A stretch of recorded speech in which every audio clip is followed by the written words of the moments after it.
Selamat pagi, siang, sore, maupun malam, tergantung nontonnya di jam berapa. Baik, perkenalkan diri, nama saya Ahmad Eri Arita Yoga, NPM 2017 10 11 51 50. Saya Fakultas Hukum, Bayangkara Jakarta Raya. Hari ini kita akan sedikit sharing tentang mata kuliah perlindungan anak dan perempuan, yang dosennya adalah Bu Anggreni. Kemudian materi yang akan kita bahas, yang kita sharing adalah perlindungan hukum terhadap anak di luar kawin. Kalau perlindungan hukum terhadap anak sah udah mainstream. Nah, bagaimana di Indonesia yang katanya negara hukum terkait perlindungan anak luar kawin? Memang setiap anak itu tidak berdosa. Ya, mereka juga tidak punya pilihan. Mereka tidak memilih dilahirkan oleh orang tua yang mana, dengan cara bagaimana, di keluarga seperti apa. Karena anak pada dasarnya adalah bersih, suci. Masalah kalau anak sampai ada anak di luar kawin adalah siapa? Orang tuanya. Kenapa sampai ada? Banyak kan? Karena tidak bisa menahan diri. Ya, nggak masalah. Daripada sampai ada anak di luar kawin, mending nikah muda. Cuma nikah muda itu nggak masalah. Cuma tapi kalau cerai nggak heran. Ya, karena nikah itu bukan duluan. Baik, kita akan masuk ke pembahasannya. Disclaimer ya, ini agak sensitif ini materi ini ya, karena cukup banyak anak di luar sana yang pada dasarnya dia anak di luar kawin, cuma orang tuanya ya pura-pura nggak terjadi. Bahkan ada anak yang sampai ikhlas ya. Karena kenapa? Orang tuanya yang salah, tetapi mereka malah melimpahkan kepada anaknya. Mereka bahkan tidak menganggap anaknya. Nah, kalau menemukan seperti itu, bagaimana hukum Indonesia? Padahal anak ini kan merupakan generasi penerus bangsa yang diberikan, yang dianugerahkan oleh Tuhan Yang Maha Esa, Allah Subhanahu Wa Taala. Ya, kita akan membahas dari segi hukum, bukan dari segi agama. Oke? Disclaimer ya. Jadi jangan sampai ada agama gini. No, don't do that this channel. Okay? Kalau di hukum perdata berat atau KUH perdata itu, anak di luar nikah hanya punya yang namanya hubungan perdataan kepada ibu atau keluarga ibu. Untuk keluarga ayah enggak. Ini kan menyulitkan si anak memiliki keluarga orang tua ibu. Ya, takutnya berdua ya musuh satu. Wah, bercanda nih.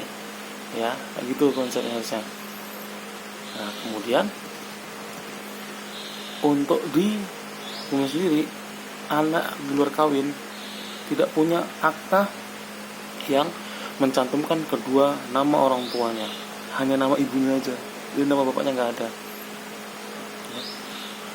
Di Undang-Undang Nomor 23 Tahun 2002 tentang Perlindungan Anak telah melindungi setiap anak dengan maksimal karena telah mengatur hak anak secara jelas. Namun, ada tapinya, undang-undang tersebut melakukan perubahan dan penambahan substansi mengenai anak di luar kawin, terutama anak zina dan anak sambung, agar hak asasi manusia pada anak luar kawin juga tidak terkesampingkan. Ya, jangan sampai anak ini yang di luar kawin terkesampingkan. Kita mohon paham, di sana sini HAM, tapi HAM untuk anak luar kawin bagaimana? Ya, dari kalangan aktivis HAM yang mempertanyakan kesenjangan aturan dan perlindungan HAM di dalam sejumlah ketentuan hukum konvensional, seperti dalam UU Nomor 1 Tahun 1974 tentang perkawinan, status anak di luar nikah dalam sistem hukum perdata, sistem hukum adat, dan sistem hukum Islam, termasuk dalam sejumlah ketentuan hukum positif seperti UU Nomor 1 Tahun 1974, dipandang kurang memberikan perlindungan hukum. Anak di luar nikah sebagai anak yang lahir dari hubungan yang tidak diikat dengan perkawinan yang sah, tidak jarang menjadi korban seperti kasus pembuangan bayi, penelantaran bayi, dan lain-lainnya. Ya, kita banyak melihat orang-orang yang tidak bertanggung jawab. Itu dulu pas bagian otak kayaknya nggak dapet kan, ya. Tega amat dulu, kecil, gua kasihan, sampai yang terlantar. Kita banyak lihat kisah sedihnya, dan orang tuanya ini tidak merasa berdosa. Untuk kasus kekerasan terhadap anak ya sangat meningkat. dibanding 2019. Di 2020 kita kira akan menjadi lebih baik. Kata jauh. Contoh kekerasan anak seksual terhadap anak ya. Masuk tahun 2020, kasus kekerasan pada anak di Indonesia tak menurun. Dari kekerasan yang dilaporkan tentang kekerasan seksual menempati posisi teratas, diikuti kekerasan psikis maupun kekerasan fisik. Ada bapak memerkosa anak tirinya. Wow, bukan itu gitu. Karena manusia tuh lebih gadap daripada setan. Ya, lama-lama setan live chat nih. Lihat manusia tidak berdua ke-62. Lama-lama live chat mereka. Ya. Kemudian hubungan hak anak luar kawin dengan ayah atau ibunya. Di pasal 280, 282, ayat 2, 285, 286 BW, syarat agar anak luar kawin dapat mewarisi, anak luar kawin harus diakui secara sah. Anak luar kawin baru mempunyai hubungan hak dengan ibunya setelah ibunya mengakuinya. Pedih, sakit nih. Ya, anak nggak tahu apa-apa. Salah yang buat orang tuanya yang menanggung anaknya. Ya. Kemudian pasal 43 ayat 1 U 1974 hukum besar dan hukum adat, anak luar kawin otomatis mempunyai hubungan hak dengan ibunya tanpa perlu ada pengakuan si ibu. Ini mendingan. Kemudian di 872 BW hubungan hak antar anak luar kawin dengan ayah atau ibu yang mengakuinya bersifat terbatas. Kemudian ada mengecualikan tapi di pasal 873 BW. Dan pasal 285 BW pengakuan yang dilakukan sepanjang perkawinan oleh suami istri atas kebahagiaan anak luar kawin yang sebelum kawin olehnya dibuahkan dengan orang lain selain istri atau suaminya tak akan membawa kerugian bagi istri suaminya itu maupun bagi anak yang dilahirkan perkawinan. Tidak rugi ya, dididik dengan baik. Kalau ada yang nonton ini sebagai termasuk bisa kita katakan korban ataupun yang mengalaminya, kau belajar jangan sampai terulang lagi nih ya. Kalau orang tuamu salah jangan diulangi lagi, kau belajar ya. Anakmu itu tak bisa memilih orang tuanya siapa, tapi kita sebagai calon orang tua bisa memilih siapa orang tua dari anak kita sendiri, ataupun kita belajar menjadi orang tua yang baik, bertanggung jawab. Kemudian perlindungan hak anak luar kawin. Anak luar kawin memiliki hak yang sama dengan anak yang lahir dari suatu perkawinan dalam HAM. Oleh karena itu, anak luar kawin memiliki hak yang sama, yaitu hak hidup, hak mendapatkan pangan, sandang, papan, hak mendapatkan pendidikan, hak untuk bermain. Contoh kasus anak luar kawin. Anak luar kawin mendapatkan hinaan atau perlindungan di lingkungan baik keluarga maupun lingkungan sosialnya lainnya. Ya karena masyarakat Indonesia masih memandang yang salah anaknya, salah. Yang salah tuh orang tuanya itu loh. Nah, kalau salah apa? Jangan dihujat, tetapi diberi pemahaman, ditemani. Kemudian jangan sampai ada kasus terulang seperti itu lagi. Karena keegoisan manusia itu yang menciptakan bencana di antara manusia. Kemudian anak luar kawin mendapatkan perlakuan yang berbeda dalam keluarga. Yang anak asli beli mobil, anak luar kawin hina, kamu tuh anak pungut dan lain-lain.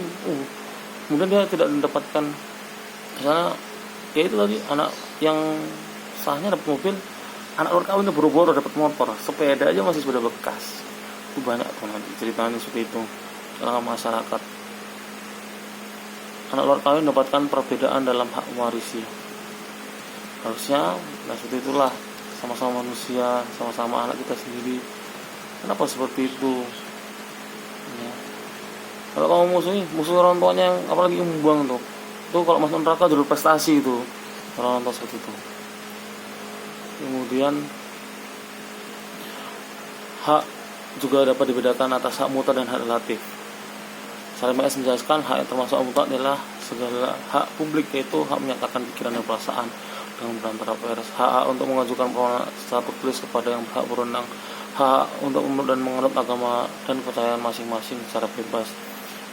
Pasti nanti ada masalah di antara tiga hak ini saat anak di luar kawin tidak memiliki, contoh tidak memiliki akta kelahiran yang jelas. Ya. Kemudian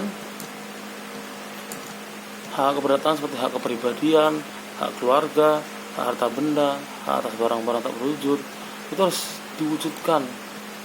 Maka bagaimana undang-undang perkawinan ini seharusnya ya tadi harus sempurnakan, harus dimasukkan juga. Walaupun memang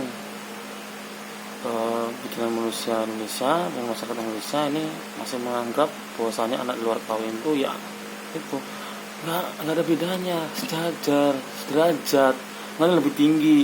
Jangan-jangan mentang-mentang kita yang anak sah kemudian menganggap anak luar kawin itu derajatnya rendah. Enggak bro, rendah tuh orang tuanya. Kenapa bisa melakukan seperti itu? Ya, hak derajat manusia itu sama. Oke. Bagi anak-anak itu nggak berdosa dengan kertas putih. Kemudian implementasi perlindungan hukum terhadap anak di luar kawin pasca putusan Mahkamah Konstitusi nomor 46 PUU Romawi 8 2010. Menurut Titik Triwulan, berdasarkan sistem Undang-Undang Dasar Negara 1945, maka dikenal dan dibedakan lembaga yang utama. Nah, Mahkamah Agung yang Konstitusi ini seharusnya bisa memperhatikan nih, karena undang-undang perlindungan anak ini nggak kurang lah, ya harusnya semuanya tentang anak dan perempuan dilindungi, jangan sampai hanya satu sisi aja. Jadi seperti itu ya. Maka pendataan anak tadi menurut putusan Mahkamah Konstitusi berlaku serta-merta sehingga ketentuan lama yang mengatur hubungan pendataan antara anak di luar nikah hanya dari ibunya atau keluarga ibunya menjadi tidak berlaku, dan anak di luar nikah telah dipersamakan status hukumnya pasca putusan Konstitusi nomor 46 PUU Romawi 8 2010